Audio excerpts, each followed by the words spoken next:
The Anti Spy Detector is a scanner designed to find spy applications on Android phones.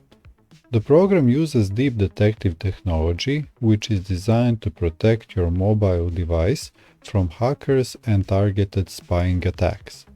The application offers both a free and paid version, but for most users seeking an additional level of security, the free version will be more than sufficient. After downloading and installing the application, link will be in the video description. When you launch it, you will receive a brief overview of the application's main functions. To start using it, you must first accept the terms of use. Once the application is running, perform a scan of your phone. By clicking the scan button at the bottom of the screen, you will be presented with two options: Smart Scan and Complete Scan. The first option, Smart Scan, is quick and scans only segments considered critical or most at risk. The second option, Complete Scan, performs an extensive scan of the entire phone. Since this is the first scan of the phone, it is advisable to perform a complete scan, in other words, to select the second option, which I will do in this case.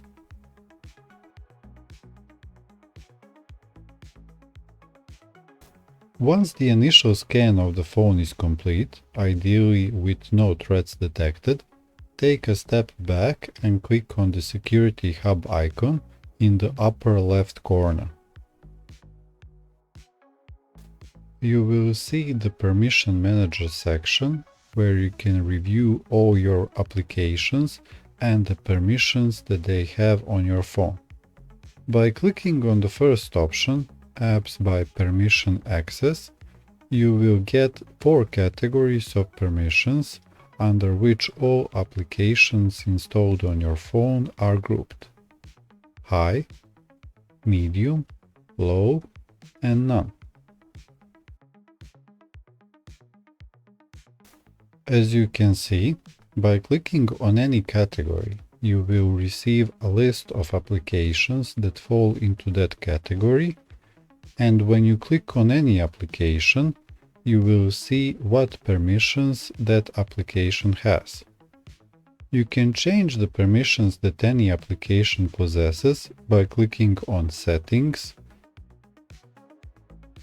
then on Permissions. Here we see all the permissions that application has, and you can disable them by clicking on the slider. For example, I will disable all permissions for this application.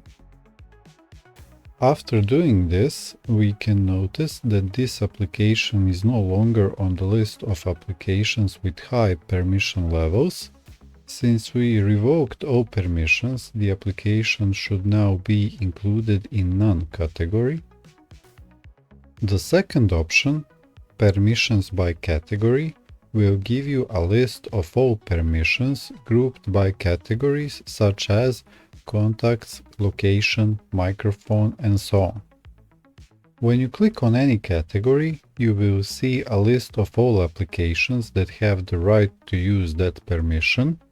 For example, if you click on Location, you will receive a list of all applications that have the right to access your location by GPS, local base stations, and Wi-Fi network. If you want to disable any application's access to your location, click on it, then on Settings, Permissions, and disable location access by clicking on the slider.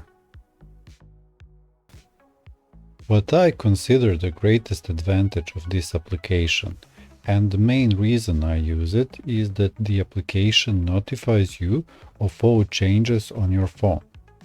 The application runs in the background, i.e. in the real time, and alerts you to all changes occurring on your phone, regardless of the nature of the changes.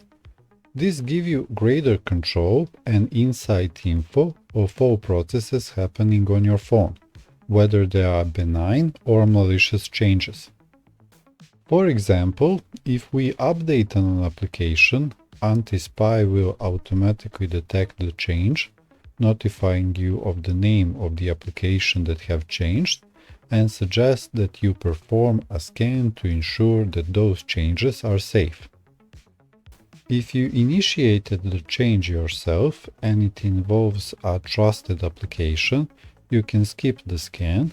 In all other cases, when you are not familiar with the application that was changed, or it is not obvious what led to the change, it is recommended to perform a scan. This way, you can ensure that no changes have occurred that could compromise the security of your phone.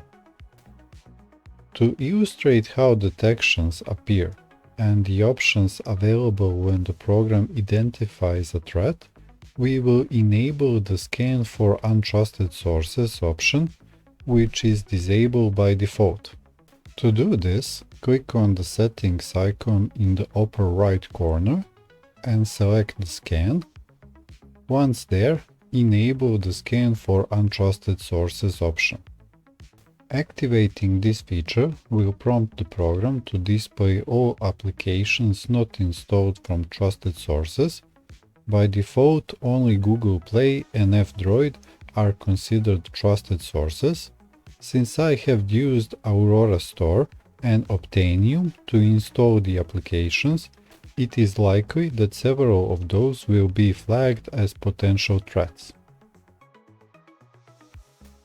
Below the name of each application, the program will clearly indicate why that application has been marked as untrusted. In our case, as you can see, it is untrusted source. Below this segment, the program will provide you with data information about the application itself, including the source used for installation. As you can see, in our case, it is Aurora Store. When a detection occurs, you have three types of actions you can take. If you are sure that the application is not a threat, you can add it to the whitelist. The second option is monitoring. If you want the spy scanner to monitor the activities of the application, unfortunately, this option is only available in the paid version, in other words, Pro version of the application. The third option is delete. If you choose this option, Anti-Spy will completely remove the application from your phone. If you are using Aurora Store, Optanium or any other source for installing applications on your phone, and you don't want to receive these detections due to untrusted sources, you can add that source to the trusted list by going to Settings, then Scan, and then Trusted Sources.